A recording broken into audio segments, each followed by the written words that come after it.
uniform, the men and women who have fought so hard, and all the sacrifices that they've made over the years, and certainly the team, both the SEALs and the CIA, the intelligence folks, to bring this on. And I have to commend, the president for pulling the trigger, basically, and saying go in and get him.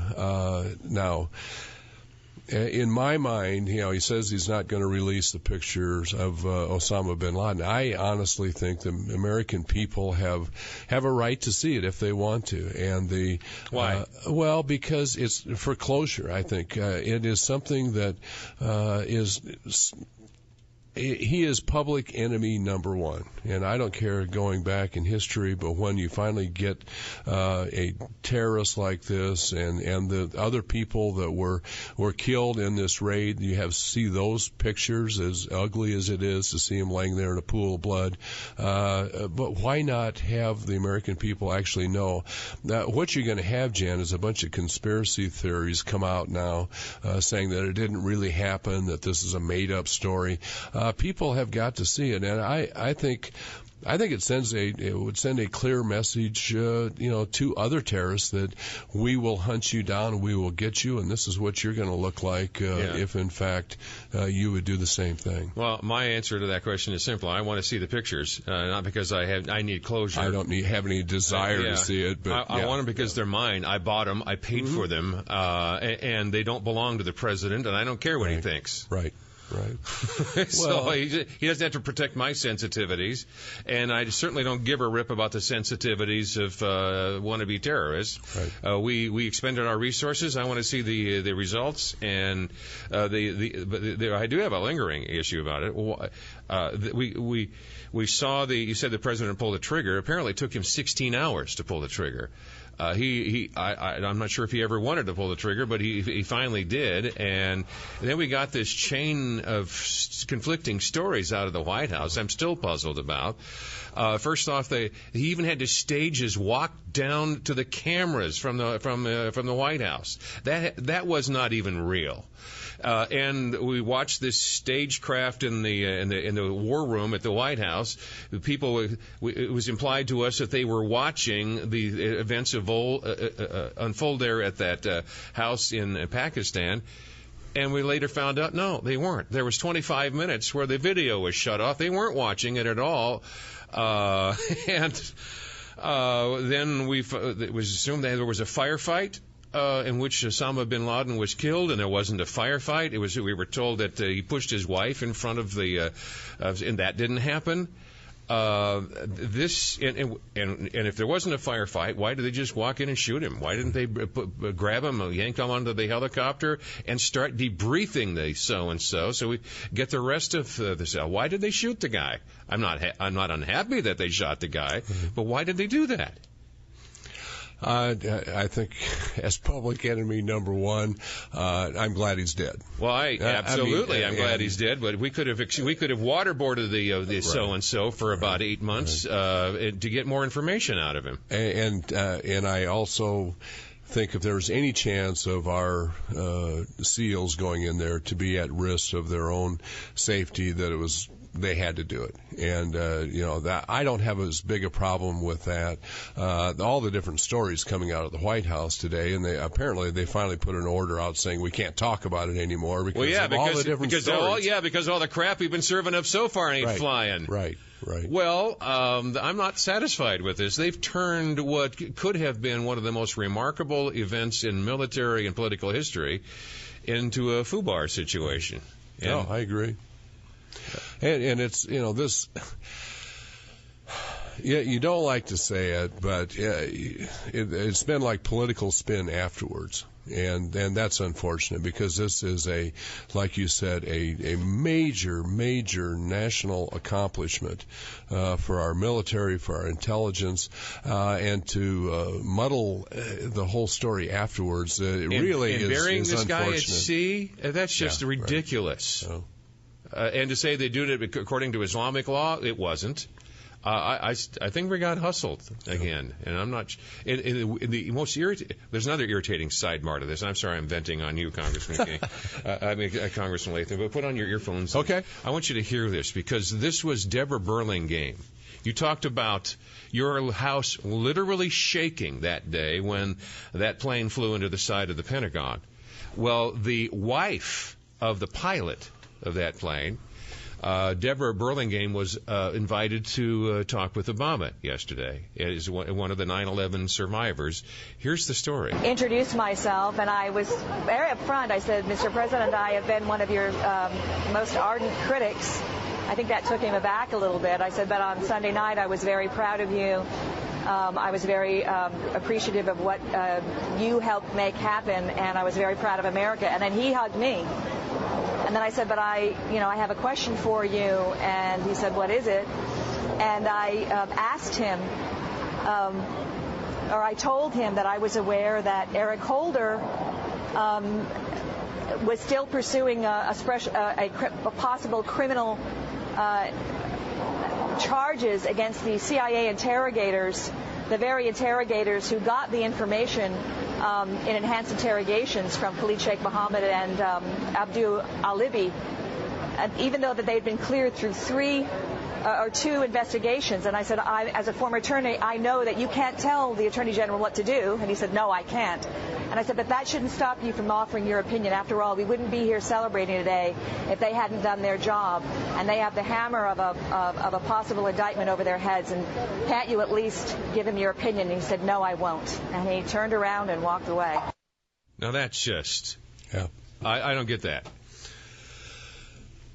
Well, I mean, the president, this president has always tried to play both ways, have it both ways, in essence, to take advantage of the intelligence that was gained, but also placate the far left, which believes that we shouldn't be doing those type of things. So, no, it's Jan, the frustration I have with this administration, with this president, is that the lack of leadership. And when you go back, this isn't lack of leadership. This is wrong leadership. Well, but he doesn't want to take a position because politically it may affect him one way or another. That part of his base won't like if he would do that, so he's not going to recognize the facts of the situation. Well, do you think that's what he's doing to people in the chain of command? The CIA people, they work for him.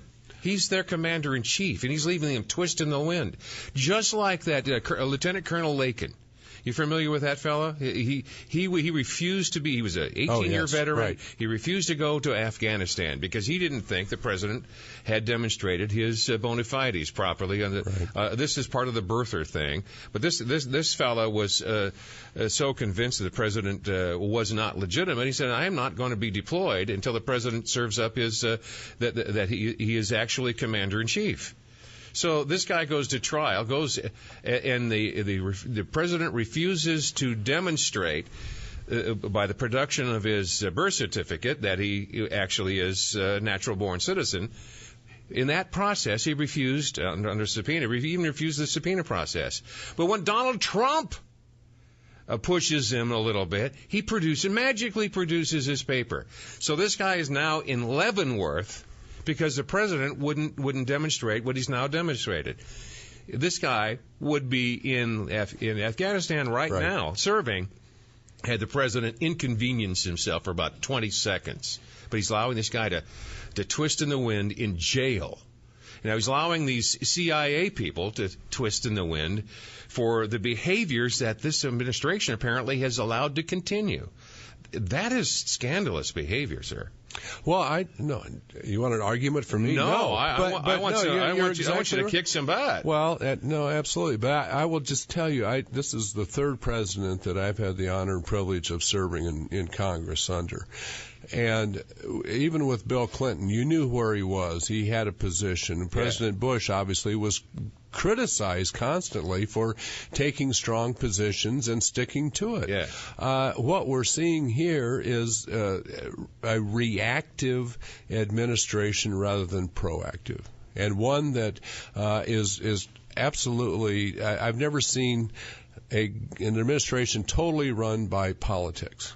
And that it's not about, for the future of the country. It's not about trying to have a vision for the future. It's all about being reactive, taking the best political road that you can for re-election. And I think it's dangerous first of all, but it's extremely unfortunate, I think, for our country. Well, real quick, Doug, can you give me another 30 seconds here? Osama bin Laden's dead. Right. Should we bring the guys home?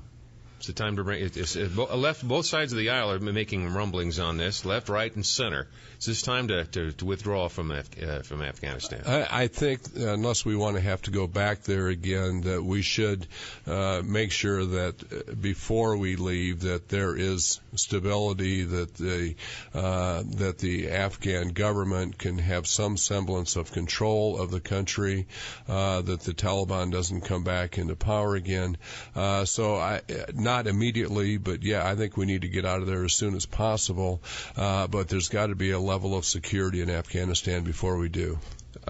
Congressman Tom Latham is here in the city. He wants to have his job. He's moving it slightly to a different district because the state of Iowa went through redistricting because of the latest census. The phone lines belong to you when we come back after our farm markets in 1040 WHO Radio. Saturday's estimated Powerball jackpot is $50 million. Woohoo! We love to go. Congressman Tom Latham is our in-studio guest, and when we come to you right now, folks, it's 284-1040 or 800-469-4295. He is running for the re-election. He will be in a brand-new district. And those of you who are affected in that district, if you have any questions for him, and if you're just a generic Iowan, he represents all of us in that sense. 284-1040 or 800-469-4295, and this is Phil. Good morning, Phil. Good morning, Jan. And first of all, I'd like to compliment you on the fine call-in program you have each day and the wonderful service you perform here for us that listen to you daily. You bet. Thank you. You're welcome. Congressman Tom Latham, Yes, Phil. was deeply appreciative of meeting you during the recent campaign election while working at the Urbandale office for Republicans.